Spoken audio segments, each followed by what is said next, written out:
I still don't know why I hesitated at the door that day. Maybe it was the sound of her footsteps behind it, quick but unsteady, like she wasn't ready for me. My hand was halfway down from knocking again when the door swung open, and there she was, a towel, barely knotted at her chest, damp strands of hair sticking to her face, and eyes that flickered like I had caught her in some secret. She froze, and so did I. "Don't tell him," she whispered, before I could even breathe. Should have been funny. My best friend's mom, hiding behind a towel, cheeks flushed. But nothing about it felt like a joke. My throat tightened, and I stepped back, almost stumbling. I was just here for the router," I said, holding up the small box like a shield. "He told me it keeps cutting out." Her lips curved, the smallest twitch of relief. "Right? The Wi-Fi." The house smelled like warm steam and lavender, drifting from the bathroom behind her. For a second, the air between us was too thick, like I wasn't supposed to be standing here, looking at her like that. She tugged the towel higher, but her grip slipped, and she let out the faintest laugh, half nervous, half daring. "Come in. Just don't mention this, okay?" I nodded, stepping into a house I'd been in 100 times before. But it didn't feel the same. The hallway was too quiet, except for the dripping of water somewhere in the back. I heard her bare feet shuffle against the wooden floor as she disappeared into her room. I set the router down on the table, fumbling with wires like it mattered. My hands shook, betraying me. The truth was, I couldn't stop hearing her words. "Don't tell him." It wasn't just about the towel. It was the way she said it, low, almost pleading, almost like a secret we already shared. She came back dressed in a loose sweater, hair still wet, falling in messy strands down her shoulders. But it didn't make her look less vulnerable. If anything, the softness of it made my chest tighten worse. "Thanks for helping," she said, pulling her sleeves down over her wrists, like she needed the fabric to hide in. "No problem." My voice cracked, and I pretended to focus on the blinking lights of the router. "It should be fine now. Just needed a reset." She leaned against the doorway, watching me. I could feel it, the weight of her eyes, the silence stretching too far. "You're good at this," she said finally. "Not really," I admitted. "Just better than your son at least." That made her laugh, soft but genuine. It echoed through the small room, and I couldn't help but look up. Her smile didn't match her eyes, though. She wasn't talking about the towel anymore. I shook my head. "No, I won't." For a moment, neither of us moved. Just the faint hum of the router filling the silence. She stepped closer, the wood creaking under her bare feet. My fingers tightened around the cable in my hands, though it didn't need tightening. "Good," she whispered, but I knew it wasn't going to stop there. I told myself I'd leave right after fixing the router. Slip out, pretend nothing happened, act like I hadn't just stood in her hallway watching water run down her collarbone. But my feet didn't move. She lingered too, leaning on the doorframe, sweater tugged low like it was armor. The hum of the router filled the silence, steady, almost mocking. "You're good at this stuff," she said again, but softer now, almost distracted. I shrugged. "Not really," and the truth slipped out before I could stop it. "Are you okay?" Her eyes lifted, startled, like she hadn't expected me to notice. For a second, I thought she'd shut down, change the subject, but she didn't. "I'm fine," she said too quickly. I sat at the edge of the chair opposite, awkward, like a guest who didn't know if he was welcome. "You don't have to stay," she said, but her eyes lingered, betraying her words. "I don't mind," I replied too quickly. The silence that followed was thick. I noticed the small things, the chipped polish on her nails, the faint crease between her brows, the way she bit her lower lip when she thought no one was looking. And I hated myself for noticing. This was dangerous, off limits. She was my friend's mom, for God's sake, older, smarter, carrying something heavy I couldn't name. But the more I told myself to step back, the more I wanted to lean in. "Don't tell him," she said again suddenly, her voice barely above a whisper. I swallowed hard. "I won't." She reached across the couch, her hand brushing my arm. Just a touch, feather light, but it shot through me like a live wire. My pulse jumped, and I couldn't look away from her. Her fingers lingered, not pulling back right away. She exhaled, steady but trembling. Then, "Stay a little longer." The request wasn't casual, and the way she said it made every thought in my head scatter. I should have left, but I didn't move. I told myself her touch didn't mean anything. A slip, a thank you, nothing more. But the way her hand lingered on my arm said otherwise. She didn't move it right away, and I didn't ask her to. Her eyes searched mine, like she was trying to decide something and hated herself for even considering it. I shifted, leaning back in the chair, creating space. My body moved, but my chest didn't follow. "You don't have to," I started, but the words fell apart before I could finish. "I know," she said quickly, pulling her hand back, folding it into her lap, the sweater sleeves bunched at her wrists.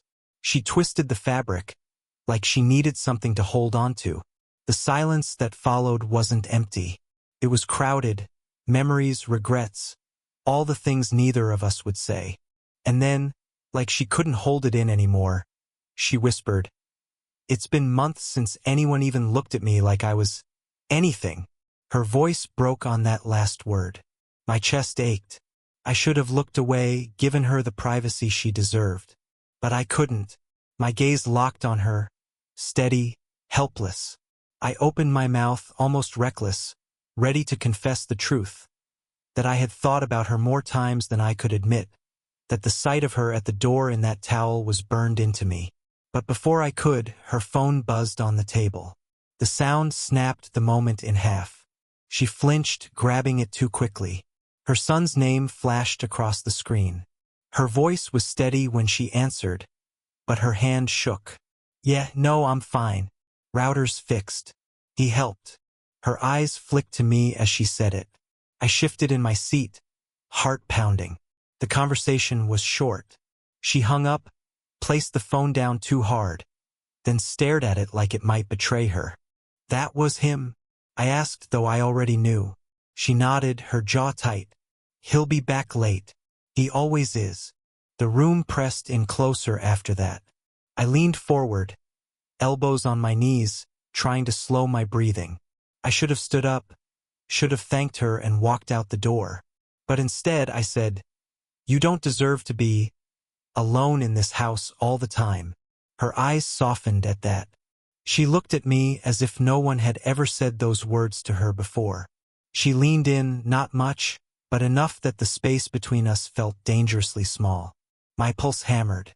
I pulled back just enough to convince myself I was still in control. But her scent, lavender and steam still clinging to her skin, followed me. "You should go," she said finally. But the way she said it didn't sound like she wanted me to. I stood, slowly, waiting for her to break eye contact. She didn't. My hand brushed the back of the chair, and she rose too, closing the space without meaning to. For a second, we just stood there. Her breath uneven, mine caught in my throat. Her fingers twitched at her side, like she wanted to reach out but didn't dare. And then silence. Too close, too quiet. If either of us moved another inch, there'd be no going back. I should have left. The door was only a few feet away. But I didn't move, and neither did she. The air between us hummed, fragile but electric, like we were both waiting for the other to break first. Her fingers curled against her sweater, knuckles white. "You look at me like—" She stopped herself, shaking her head. "Never mind." "Like what?" The words came out before I could stop them. My voice was rough, too eager, betraying me. Her eyes lifted to mine, holding steady. "Like I'm still a woman, not just his mom, not just someone past her best years." The confession landed hard. My chest tightened. I wanted to tell her she was wrong, that she was more than that, but the words tangled in my throat. Instead, I stepped closer, just slightly, until I could see the faint shimmer of water still caught in her hair. "You are," I said finally, quiet, barely more than a breath. Her lips parted, not in surprise, but in something else, something like relief. She didn't thank me, didn't deny it. She just stood there, letting the silence wrap around us. My pulse hammered. I reached up, almost without thinking, brushing a damp strand of hair away from her cheek. My hand hovered too long, trembling with the effort not to let it fall where it shouldn't. Her breath caught, and then she leaned into the touch, not fully, just enough to make the ground shift beneath us. "This is wrong," she whispered, but her voice cracked, betraying her. I swallowed hard. "Then tell me to stop." The words hung heavy, daring, reckless. For a heartbeat I thought she might. Her eyes darted down, then back up, wide and vulnerable. She didn't move. Instead, she whispered, "You don't know how lonely it gets. Nights so quiet I can hear the walls breathe. And then you show up, and I—" She broke off, covering her mouth with her hand like she'd already said too much.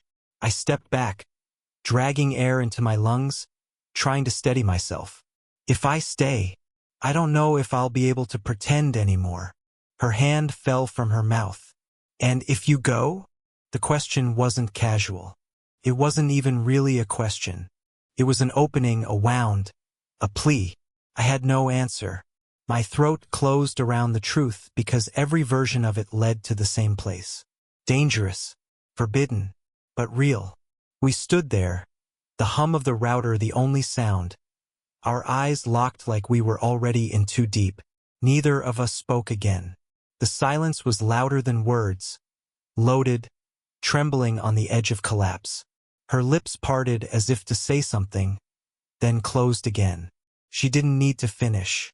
The look in her eyes already asked it, and I had no idea how long I could keep pretending I didn't want to answer. The silence between us was sharp enough to cut. I was still standing too close, her eyes still searching mine like she was waiting for me to say something I couldn't take back. And then she broke it. "You remind me of him," she said suddenly. I blinked. "Of who?" Her jaw tightened. "Your father." The word hit like a slap. My chest froze. She saw my confusion and shook her head quickly, voice tumbling out. "We were young. It was nothing serious, not the way it became later with your mother. But he and I before. He was the first one who ever—" She stopped herself, biting down hard on the words. My stomach dropped. "You knew him?" "I knew him before he became a husband, before he became a father," she said, voice low. "Before he learned how to leave people behind." I stared at her, my mind spinning.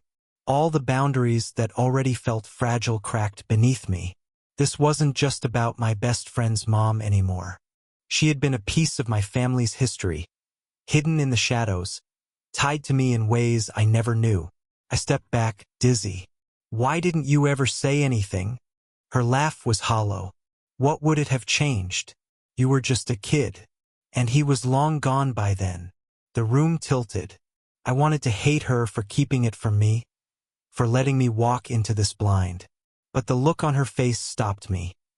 The regret etched into the lines around her eyes, the way her hands trembled as she clutched her sweater tighter. "I shouldn't have told you," she whispered, shaking her head. "God, I shouldn't have said anything." "No," I said quickly, too quickly. "Don't take it back." Her eyes snapped to mine, wet and unsteady. "It matters," I added, softer this time. "It matters that you said it." The air between us shifted. She had opened something raw, and I couldn't look away. The anger I thought I should have felt never came. Instead, all I saw was her, lonely, afraid, carrying pieces of a past that still haunted her. "You don't hate me for it?" she asked. The question cracked in the middle like she didn't want to know the answer. I shook my head, my throat tight. I couldn't. For a moment, we just stood there, the weight of her confession pressing down on us both. And then her phone buzzed again on the table, shattering the moment. She glanced at the screen, her son's name again, but didn't answer. Instead, she pressed the phone face down and whispered, almost desperate, "Don't go. Not yet." I froze, caught between everything I should run from and everything I couldn't let go of. Her eyes begged me to stay, and even though the truth had changed everything, I knew I wasn't leaving. Her words still hung in the air. "Don't go. Not yet." I should have. Every reason was there. My best friend, the tangled past, the secret connection to my father. But my legs wouldn't move. She sat back down on the couch, almost collapsing into it, as though saying those 3 words had taken everything out of her. Her hands trembled against the fabric of her sweater. I lowered myself into the chair opposite, but I didn't lean back. My elbows pressed into my knees. My body pulled toward hers like gravity refused to let me keep my distance. "This isn't fair to you," she said finally, her voice raw. "Maybe not," I admitted, "but it doesn't change how I feel." Her head snapped up, her eyes wide, searching my face for hesitation. "How you feel?" The words caught in my throat, but I pushed them out, reckless, shaking. "That I think about you, more than I should. That I notice every little thing. How you bite your lip when you're nervous. How you laugh even when you don't want to. And when you opened the door earlier, I couldn't stop looking." Her breath hitched. For a second I thought she might cry, but she didn't. Instead, she pressed her palm to her mouth, as though trying to hold back whatever wanted to spill out. "You can't say things like that," she whispered through her hand. "But it's true," I said. The silence that followed was unbearable. She dropped her hand, and I could see the battle in her eyes. Regret, longing, fear, all twisting together until I couldn't tell which would win. Then, softer than before, she said, "I don't remember the last time someone saw me. Not just looked at me, but really saw me." The words hit deep. My chest tightened, and before I could think, I reached across the space between us. My hand found hers, trembling but steady enough to hold. Her fingers curled into mine slowly, as though testing whether it was safe to let herself want it. We stayed like that, hands locked, the world outside the living room dissolving. Finally, she whispered, "If we do this, we can't take it back." "I don't want to," I said without hesitation. My voice cracked, but it was the truest thing I'd ever said. Her eyes filled, but she didn't look away. Instead, she leaned forward, close enough that I could feel the warmth of her breath. For a moment I thought she would close the gap. Instead, she stopped, inches away, her forehead almost resting against mine. "No promises," she whispered. "No pretending. Just whatever this is." My grip on her hand tightened, my chest heavy with everything I couldn't put into words. And in that fragile silence, staring into her eyes, I knew we had already crossed the line. The silence between us lingered, heavy but alive, her forehead nearly touching mine. Our hands still tangled together. I realized this wasn't the same woman who had opened the door in a towel hours ago. And I wasn't the same man who had stood there frozen, unsure of where to look. Something had shifted, something that couldn't be undone. She drew in a slow breath, her eyes fluttering closed for a second. "I don't know what happens after this," she whispered. "Neither do I admitted. "But I know I don't want to go back to before." Her lips trembled, not with fear, but with the weight of letting herself want what she had denied for too long. She gave a small nod, more to herself than to me, like she'd finally stopped fighting the truth. We didn't kiss, not then. It wasn't about rushing towards something physical. It was about acknowledging what had always been there. The honesty, the loneliness, the way we'd both been pretending. For once, we weren't pretending anymore.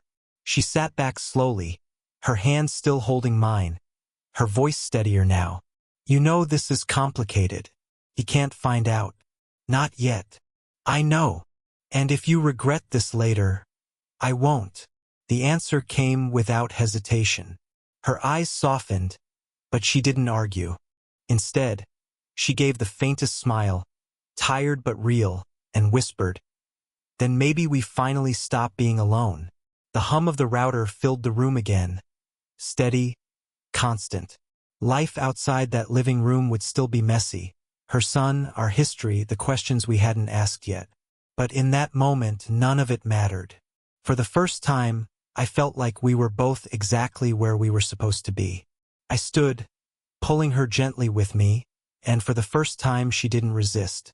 She walked me to the door, but this time, when she opened it, she didn't say "Don't tell him." She didn't say anything at all. She just looked at me, eyes deep with 1,000 unspoken words, and let her hand linger in mine until I had no choice but to step outside. The night air was cool, sharp, waking me from the heat of everything inside. As the door closed softly behind me, I realized something had ended, and something else had just begun. I knew the risks, the secrecy, the weight of what we'd started. But I also knew this. I'd been changed, seen, and so had she. Sometimes the lines we're not supposed to cross are the ones that finally set us free.